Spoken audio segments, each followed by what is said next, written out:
Felipe, qual o seu método de atendimento? Qual linha de abordagem você usa? Como que funciona? Primeiro, o atendimento, ele tem o nome daquilo que se chama holístico.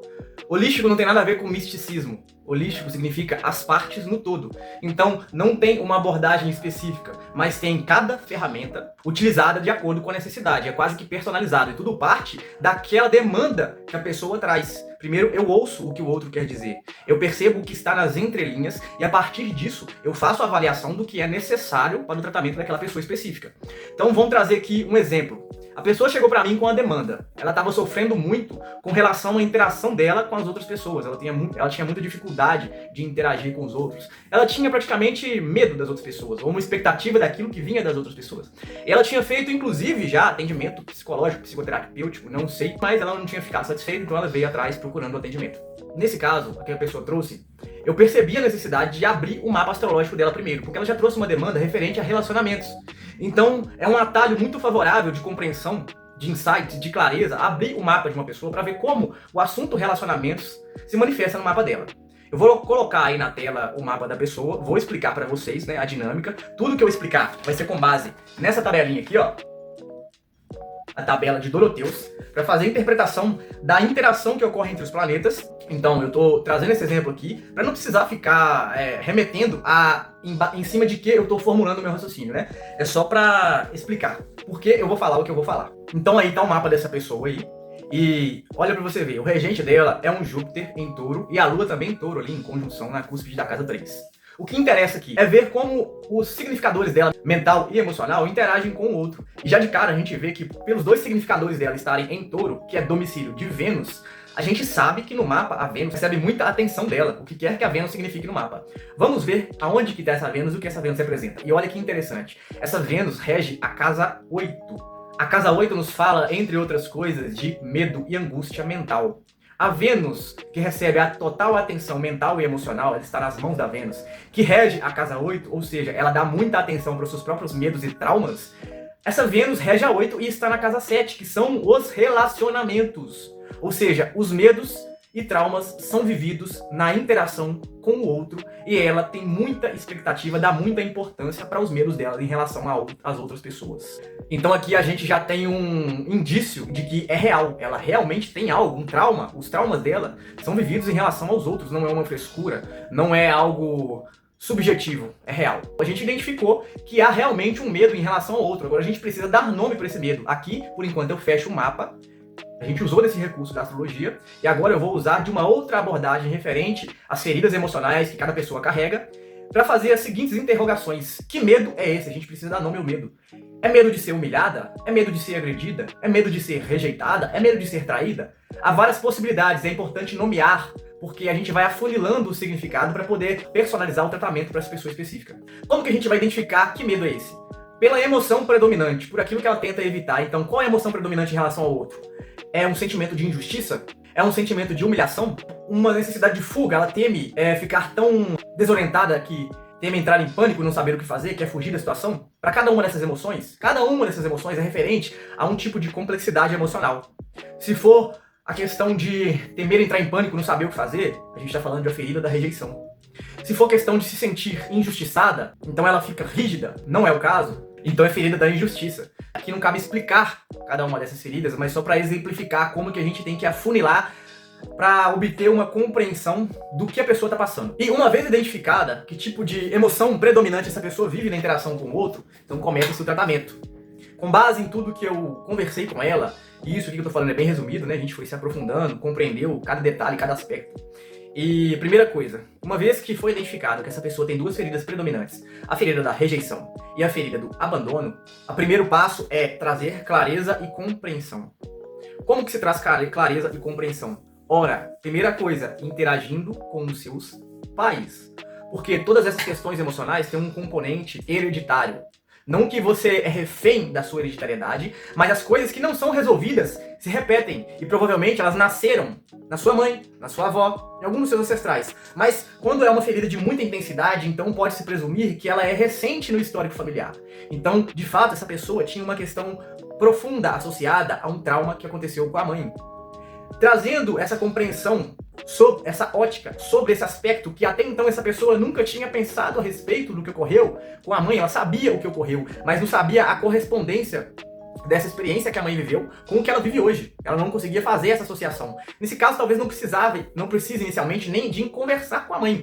Só de trazer essa compreensão sobre dessa perspectiva para ela, já traz clareza. E o primeiro ponto, o primeiro passo da cura é compreender a complexidade dos seus problemas emocionais.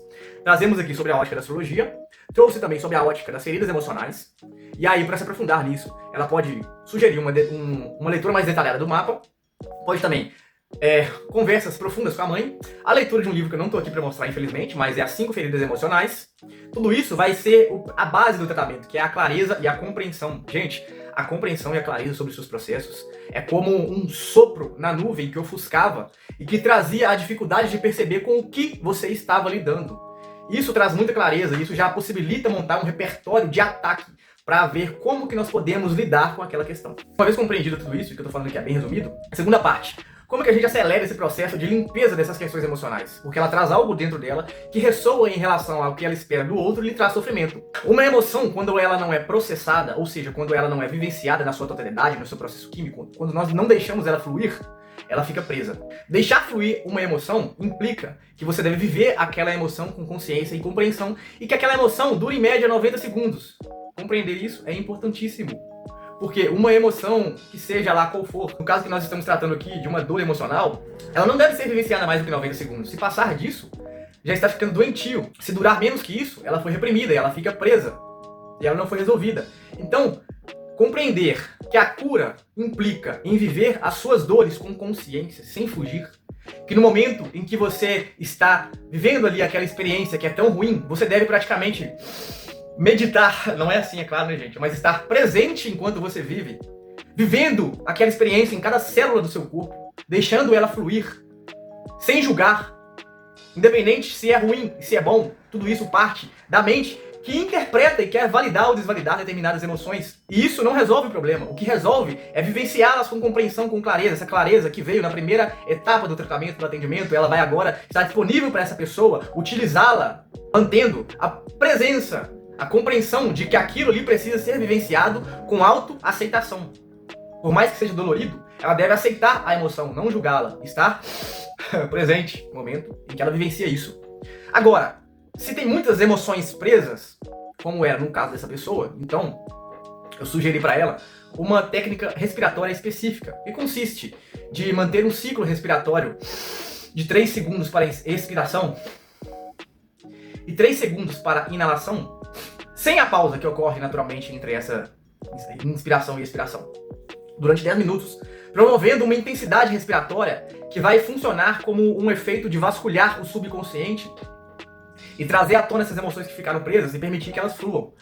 Isso é importante a pessoa entender, exige preparo respiratório, então é importante a pessoa fazer exercícios aeróbicos, porque é uma prática de alta intensidade, pode ocorrer formigamento das mãos, o corpo superaquece, tudo isso porque é necessário criar uma intensidade necessária para que essa prática respiratória tenha a capacidade de penetrar no subconsciente. Para isso é necessário criar intensidade, porque uma das formas de gravar uma crença no subconsciente é através da repetição. A outra é através de uma carga emocional intensa. E esse ciclo respiratório, que se chama respiração infinita, que está no livro O Poder de Cura da Respiração, ela permite essa, entre aspas, limpeza. E, cara, isso, pelo que eu tô falando aqui, parece simples. E é simples. Só que entende a diferença de um atendimento que parte de uma base holística, mas que no momento que se compreende a demanda individual, através do feeling. Eu confio muito nesse feeling, nessa percepção, sabe? Que não é racional, mas ela é traduzida racionalmente através da percepção do que aquela pessoa precisa. E ali ela já tem o dever de casa para fazer, já começar a atenuar, já começar a resolver as suas questões. Mas sempre deve ter em conta, sempre devemos levar em conta de que as coisas, essas questões, elas não são resolvidas. Nós, a própria existência material, ela está intrinsecamente ligada a sentir dor, a ter traumas, a carregar esse tipo de questão. Mas no momento que nós vamos compreendendo, vamos trabalhando, isso vai ficando cada vez mais leve. Isso para de influenciar a nossa vida. Isso para de governar os nossos pensamentos. Isso para de determinar nossas ações. Isso para de orientar o caminho que nós escolhemos. Entende? Então, fica aqui um exemplo de atendimento, como funciona, mas no seu caso talvez não seja isso. No seu caso, de acordo com a demanda que você trazer, pode ser lido de outra forma. Agora, vamos voltar aqui para astrologia. Olha o mapa dessa pessoa aí. Você viu que eu não falei do Sol, né? O Sol tá lá, um Sol bonitão em Leão. Mas é um Sol de casa 6, gente. Casa 6, o tema bom de casa 6 aí é animais de estimação. Casa 6 é uma casa maléfica, vai falar de problemas, de questões chatas de lidar, sabe? Aquelas questões, aqueles incômodos, aqueles motivos para nos queixar. Esse Sol bonitão aí, rege a casa 6, animais de estimação. Só que os regentes dessas pessoas estão em touro, estão dando dignidade para Vênus, para Lua, para Marte, não estão com interesse nesse Sol. Nada desse mapa dá interesse para esse Sol. Se essa pessoa ganhar, tiver algum animal de estimação, ela vai ser negligente em relação a ele. E é bem interessante, porque essa pessoa ganhou um cachorrinho, mas não ficou com o cachorrinho por mais de uma semana, não tá nem aí, porque o mapa mostra isso.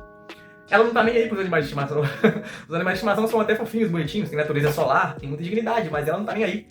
Não recebe a atenção do mapa. E é interessante, porque essa pessoa ganhou um cachorrinho, um Yorkshire, um cachorrinho bonitinho, mas não deu a mínima pro cachorro. Foi só aquela questão do momento ali, e depois os parentes dela que tiveram que lidar. Então até hoje lá lidando com essa questão, esse entre aspas problema, né? Porque é um Sol que rege a 6 e tá na 6. Ou seja, os problemas, as doenças, mas ela não dá mole pra isso.